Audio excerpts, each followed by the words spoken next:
Hello, hello, hello. Welcome back to the Hospitality Hacks Pro Show, where we give you tips, tricks, and tidbits to help your operation run a little bit smoother. I was saddened the other day. I hopped onto Instagram for a brief moment.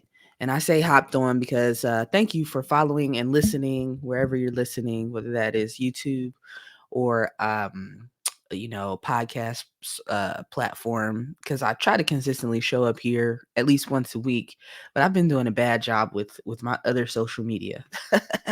I haven't been on Instagram, Facebook, LinkedIn, but I have been showing up here. But listen, I hopped onto Instagram super briefly, just to, I don't even know what I was doing, where I happened to hop on, but I was saddened because a chef from my hometown was going in, like, in a negative way.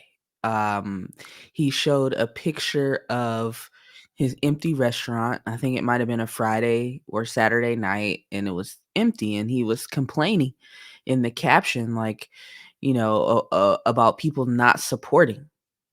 And you know and his guests, his customers, his fans, they came for him hard in the comments. Okay.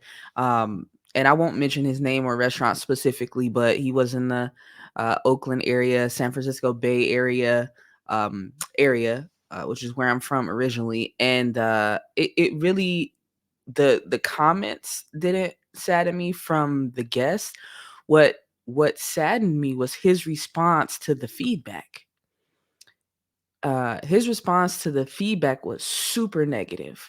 Talking about, oh, there'll always be haters, and I don't understand why people don't, support black owned businesses. And he just was going toe to toe with people. So if people are complaining about customer service, they're complaining about pricing, they're complaining about their cars getting broke into, not feeling safe in the particular area where he's located.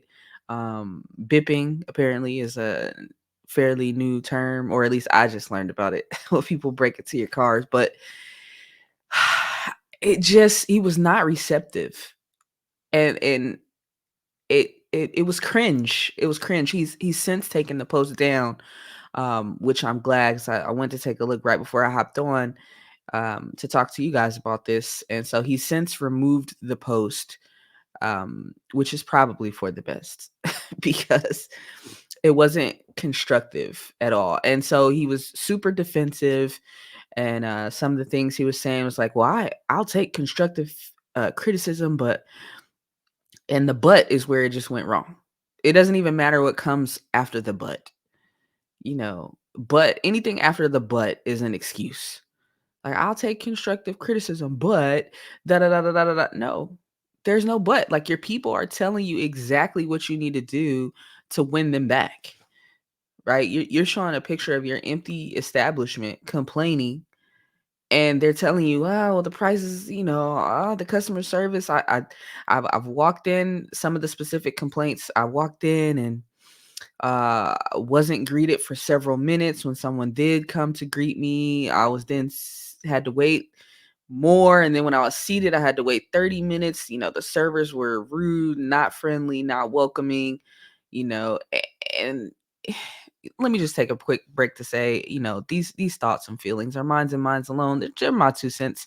I don't represent any other organization, corporation, or otherwise, right? Um, Outside of Hospitality Hacks Pro Show and Tasha Jackson. All right. Thank y'all for listening. Listen, I if you're gonna open yourself up, um by complaining, right? By asking for support, be ready. Be ready for feedback, and be open to feedback, and don't argue. You've heard that saying, the customer is always right. I don't believe that. I've talked about that before. I don't believe that the customer is not always right. However, if you have multiple people giving you the same messaging over and over and over, customer service could improve, guy.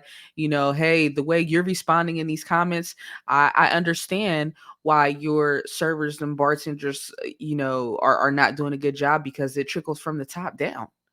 I had to wait, I had to wait, I had to wait. Lots of people in the comments, I had to wait 30 minutes for a table, or I walked in and I wasn't greeted. Listen, take that feedback and improve. Take those comments and figure out how to run a smoother operation. Don't blow it back in people's face like, well, you're wrong and your expectations and this and that and da da da. Like, no, no, that's not the way.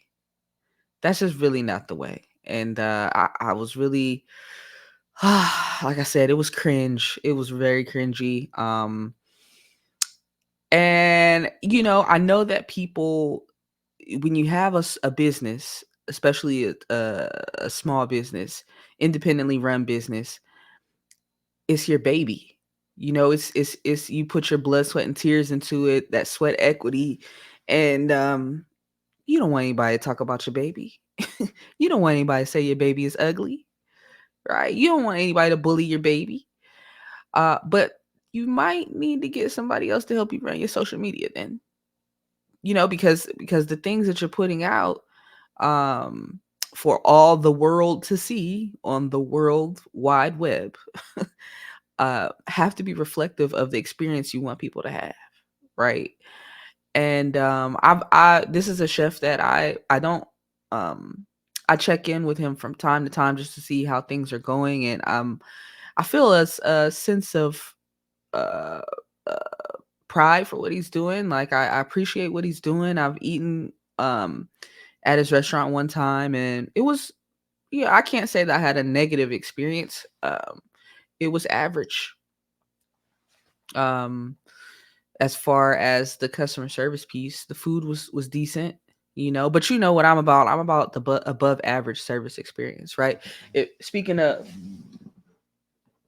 if you haven't gotten the book, boom, above average service, 10 keys to unlock repeat guests and increase sales for your restaurant, go ahead and snag that. If you're in the hospitality industry, I think it's a good read.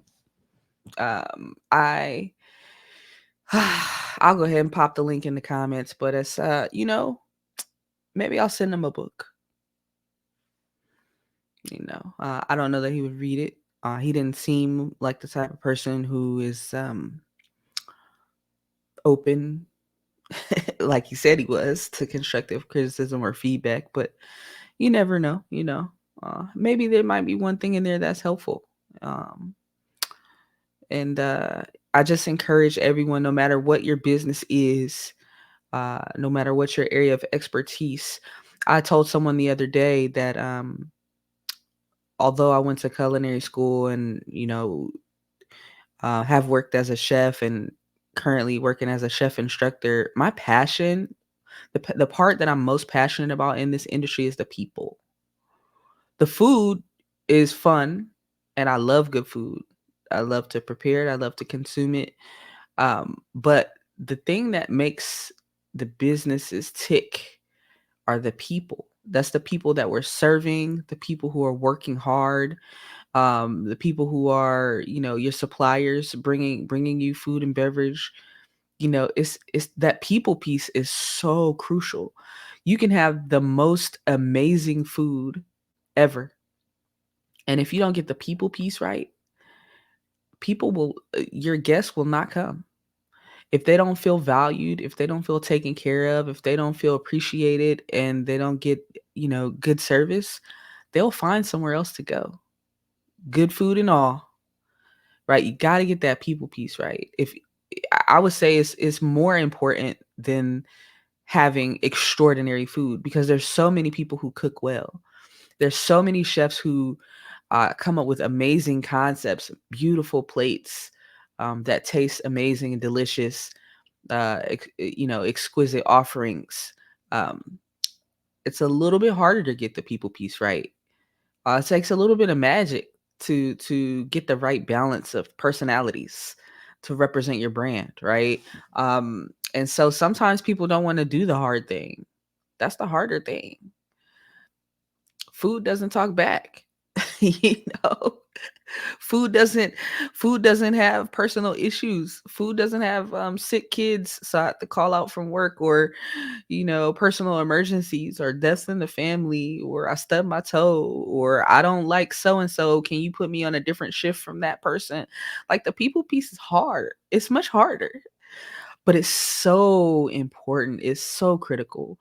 And that's my word of the day today. If you're gonna keep it real, that's cool. But sometimes keeping it real can go wrong, right? And so maybe you need a filter to help you decipher how to respond to people, how to ask for feedback. You can ask for feedback in a way that you can be receptive to it. Maybe put out a survey, maybe email or text your guests to ask for feedback like, hey guys, I see numbers have been down. Or you don't even have to mention the numbers, but hey, we see you haven't came to dine in a while. We'd love to have you back. What can we do? Based on your last experience, what can we do to get you back in the restaurant? Like ask for the feedback in a way that you can receive it, right? Don't ask questions you don't want to know the answer to. Okay. That's a general life rule right there. Okay. Don't be defensive. Okay. And it's no such thing as hating when you are asking for people to support you.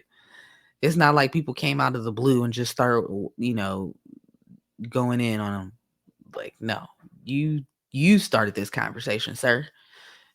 Showing the picture of the empty restaurant and going off in the captions.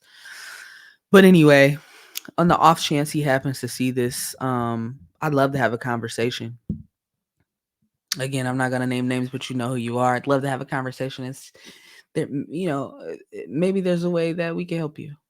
Maybe I don't know, but thank you for tuning in to Hospitality Hacks Pro Show, where we give you tips, tricks, and tidbits, hacks, if you will, to help your operation run a little bit smoother. Make sure you subscribe. Make sure you're following. I'll see y'all next week.